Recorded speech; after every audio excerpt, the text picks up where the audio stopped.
Welcome to the Real News Network. I'm Paul Jay. On Thursday, two senior officials of the Venezuelan government released what they say is evidence of the coup that the government announced about a week ago. These are audio intercepts of what they say are coup plotters, as well as a recording of an imprisoned military officer confessing to various details of the coup. Now joining us to talk about this and a broader picture of what's going on in Venezuela now, joining us from his office in Claremont, California, is Miguel Tinker Salas. He's a professor of Latin American history at Pomona College, author of the books The Enduring Legacy, Oil, Culture, and Society in Venezuela, and coming out very soon, next month, Venezuela, What Everyone Needs to Know. Thanks very much for joining us, Miguel. Thank you.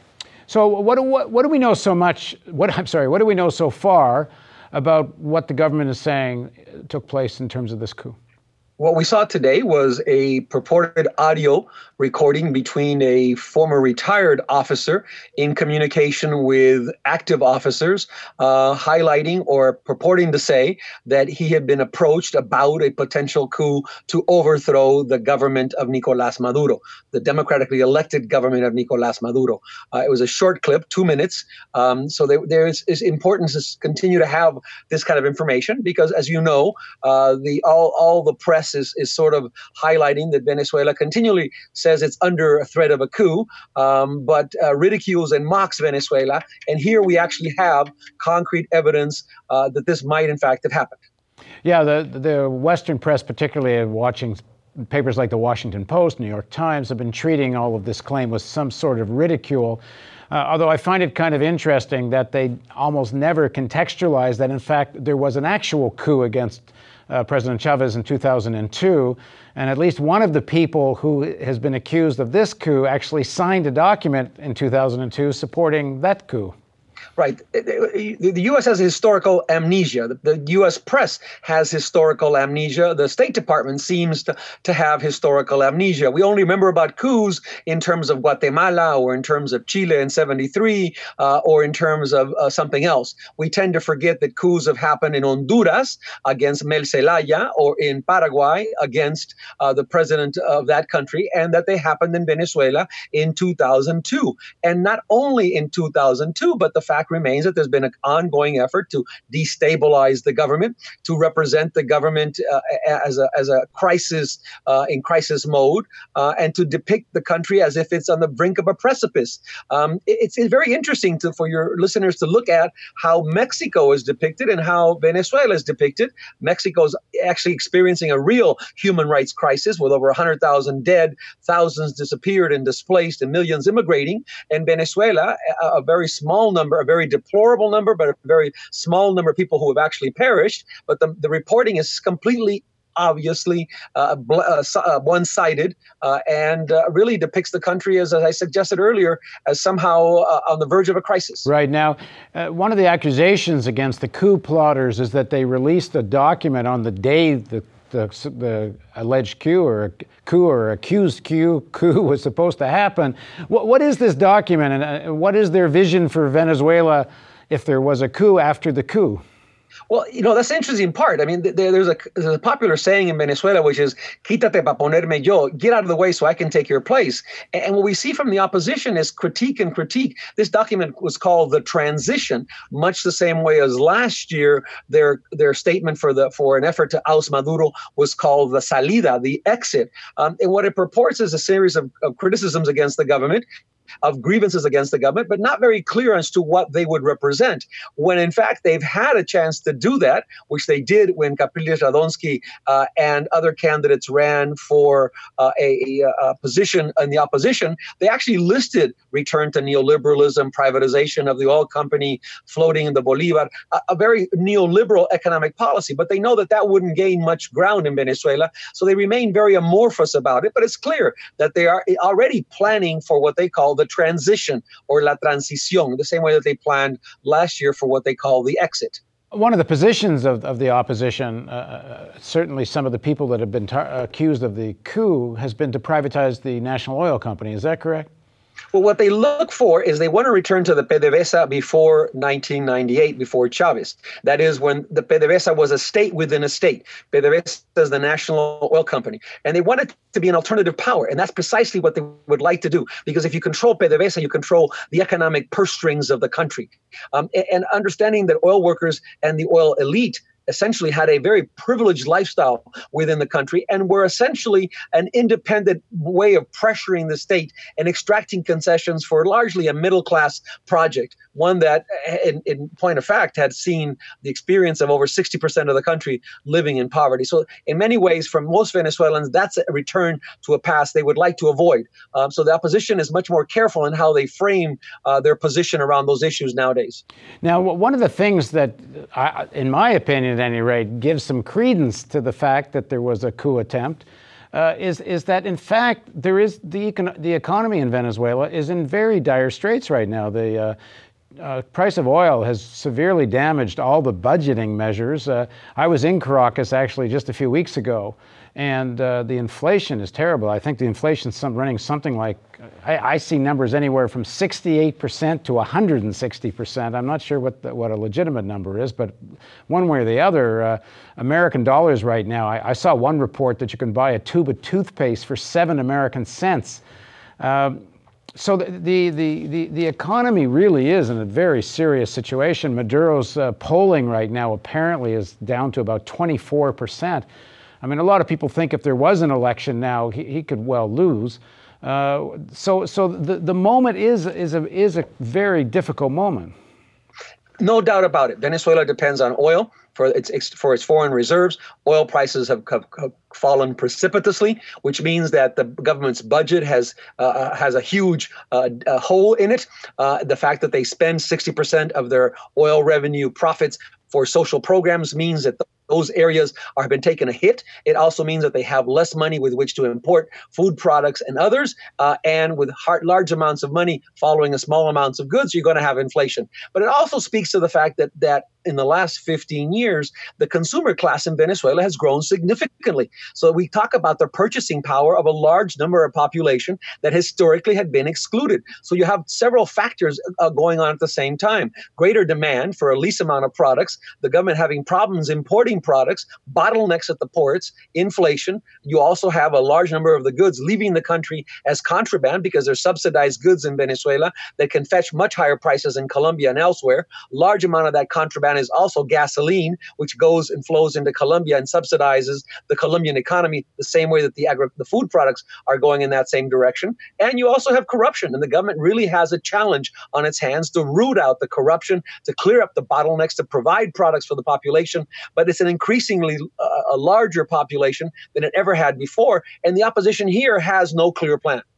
I think I've observed that myself, no clear plan, but there's also tremendous frustration amongst a large number of Venezuelans that the government doesn't seem to have a clear plan.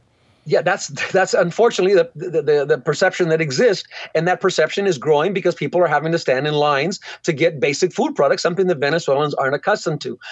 An entire generation of Venezuelans have been raised with the notion that oil gave them a certain birthright, a birthright to subsidized food products, to gasoline, the cheapest in the world, to having their trips abroad subsidized by government dollars, so that you had a series of privileges that has been part of this rentier state that the government has to begin to alter and challenge. It's a difficult time to do that because you're trying to change a mindset while you're in the middle of an economic crisis, and that simply worsens the conditions under which you're trying to implement these reforms. So that the government is in dire straits, but it has begun to take measures to correct the exchange rate by now floating the bolivar and the dollar on a parallel market, hoping to be able to provide more dollars at given points for the import of products. But there's also been, as I pointed out before, corruption. The exchange rate system provides a very fertile ground for corruption, and the government is the first to admit that it can't locate $20 billion. Yeah, I mean, the exchange rate's a little Byzantine, but if I understand it correctly, if you can get access to the official rate dollars, which can be anywhere from 6 to maybe 12 bolivars to the dollar, you can turn around and sell them on the black market for as much as 150 to 180 bolivars. And that's precisely what's happened. You have these what's called empresas de maletín or phony corporations that essentially are shrill, and they go to the government. They say, we're going to import X amount of products. They get the dollar at 6 to 1, and they go on the black. They take the dollars that they got from the government, and they go on the black market and essentially trade them and make the money in the monetary exchange, not in importing goods. And that's part of the corruption that has been ongoing in Venezuela, not just under this government, but under previous governments as well. And I think it also needs to be said, this is not just people that support the opposition that are playing this game. There's people that support the government that are playing the game. Unfortunately, political corruption is part of a political culture that affects both, in this context, government supporters and the opposition as well. Now, a couple of senior people in the government, particularly I think he was the former planning and finance minister, a guy named Giordani. Maduro kind of, I guess, dismissed him as minister, and he's been making a lot of criticism of Maduro. What's that all about? Well, the criticism has been that the kind of reforms Venezuela needs to have done should have been done much earlier, that there should have been an effort to balance out the different exchange rates, that the subsidies of some of the basic products, particularly gasoline and others, should have been rectified much earlier. So he was a proponent in some levels of that arena. But the problem is that the government seems to be in some cases unwilling to make those kind of hard decisions, particularly given the fact that Venezuela is constantly in an electoral cycle, so that they are always hedging their bet in that context. But I think there's something else beyond that. And I think that we see that in Maduro's proclamations, when he's constantly saying that people don't want to see the price of gasoline increase because it is a birthright. And the last time that happened has a dramatic political impact in 1989. Just let people need to understand, what is gasoline, about 10 cents a gallon or something? Less than that. You can fill a tank of gas for less than 50 cents. 20 cents, in fact. Right. Okay, so there's some suggestion he might raise it now. Well, he's engaged in a process of conversation, discussion, because there's a fear, again, that most Venezuelans interpret that as a birthright and therefore would react negatively, not just for the price itself, but for the political and cultural consequences that might have in the context of something that oil is considered, which is part of this birthright notion. Yeah, I mean, it's kind of ironic because the Western press always they could not say the word Chavez without putting the word dictator in front of it, and they continue that with Maduro. But the fact is they're very concerned, even afraid of the electoral consequences of what they do, because in fact they do run in elections and they do respect the outcome of the elections. And Venezuela's had 19 different elections, and they have been observed by hundreds of observers, by international bodies from throughout the world, and the system has been declared actually very transparent. And even when they have had tight elections, they've bent over backwards to actually demonstrate that the actual process was transparent. But that's not the issue. The issue is simply that there's a political decision to represent the country as a dictatorship, as a repressive dictatorship. I go back to what I said earlier. There's been 42 to 43 people that died in Venezuela from both sides of the political spectrum, including military and police officers, and yet there's condemnation of Venezuela. In Mexico, 43 students are disappeared by the government, and there's silence in the part of the U.S. press and the State Department. Now, there's been a lot of criticism of Maduro himself in terms of his skill or ability to be president. He's not as charismatic as Hugo Chavez. But to some extent, I wonder if that isn't a little bit on an unfair knock, because the big problem, is it not, that Chavez was never able to diversify the economy, and this being this almost one-trick economy is really the underlying issue, and Maduro inherited that.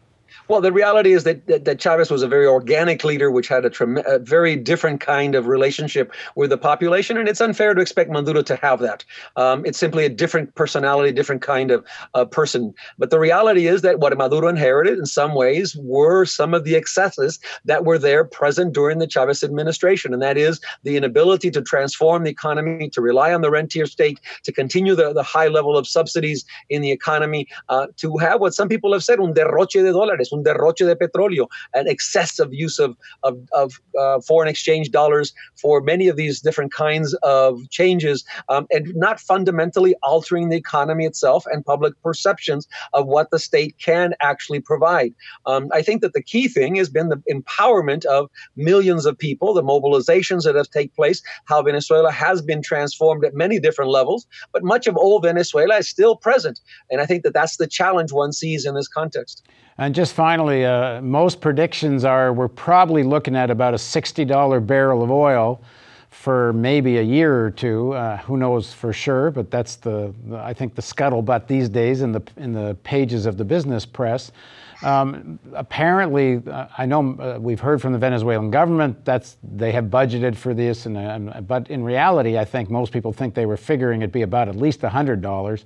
At $60 a year or two, how does Venezuela do? Well, I think that if we recall when Chavez first came to power, we're talking about oil at $7 and $8 a barrel. The government at that time thought that if you got a bandwidth of between $30 and $40, you'd be doing very well. I think that with the adjustments that they've been made, I think that oil will have a higher bandwidth between $60 and $80. I don't think it will remain as low for a long time. We're starting to see the price of gasoline at the pump already increase, even though oil is still at about $50 a barrel. So speculation will no doubt push the price even higher.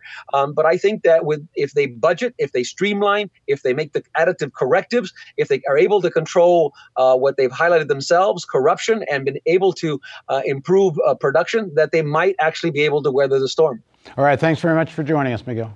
Thank you. And thank you for joining us on the Real News Network.